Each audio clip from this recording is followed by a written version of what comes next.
नमस्ते साथीहरू सबैजनालाई स्वागत गर्न चाहन्छु मेरो यस नयाँ भिडियोमा।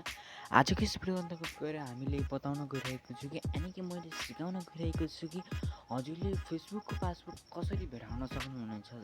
हजुरले आफ्नो फेसबुक आइडी क्रिएट गर्ने बेला चाहिँ हजुरले पासवर्ड सेभ गर्नुभएको छ भने त्यसलाई कसरी चेक गर्न सकिन्छ भनेर आजको यस भिडियो अन्तर्गत गएर नै मैले हजुरलाई सिकाउन गइरहेको छु।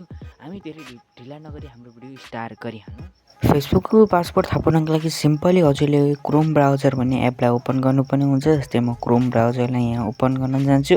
क्रोम ब्राउजरले ओपन गरिसकेपछि देख्न सक्नुहुन्छ यस्तो खालको इन्टरफेस आउँछ र माथि 3 डटको लाइन देख्नुभएको छ। यो 3 डटको लाइनमा हजुरले क्लिक गर्नुपर्ने हुन्छ। जस्ट म चाहिँ यहाँ क्लिक गरेर देखाउँछु। क्लिक गरिसकेपछि यस्तो खालको इन्टरफेस आउँछ र तल आउनु होला सेटिङ वाला अप्सन रहेको छ। यहाँ यो सेटिङ वाला अप्सनमा क्लिक गर्नु होला। सेटिङ वाला अप्सनमा क्लिक गरिसकेपछि तल आउनु होला। तल आइसकेपछि गुगल पासपोर्ट म्यानेजर भनेको यसमा चाहिँ हजुरले क्लिक गर्नु होला। मैले यहाँ लागेको छु। ओपन गरिसकेपछि आफ्नो यहाँ चाहिँ यस्तो खालको इन्टरफेस आउँछ। यस्तो खालको इन्टरफेस आइसकेपछि यहाँ देख्न सक्नुहुन्छ फेसबुक भनेर आइसकेको छ। फेसबुकमा क्लिक गर्नु होला। आफ्नो चाहिँ यहाँ मोबाइलको फिङ्गरप्रिन्ट हाल्नु होला। मैले चाहिँ आफ्नो मोबाइलको फिङ्गरप्रिन्ट हालिसकेको छु। देख्न सक्नुहुनेछ हाम्रो यहाँ सक्सेसफुली हाम्रो पासपोर्ट चाहिँ यहाँ देखाइसकेको छ। हजुरले यस्तै गरी यसको आईवाला अप्सनमा क्लिक गरेर हजुरको पासपोर्ट हेर्न सक्नुहुनेछ। मैले चाहिँ यहाँ पासपोर्ट हजुरले मेरो भिडियो कस्तो लाग्यो भिडियोलाई मन पर्यो भिडियोलाई लाइक र आफ्नो साथीहरूलाई सेयर गर्न चाहिँ नबिर्सिनु होला भन्दै बिराउन चाहन्छु।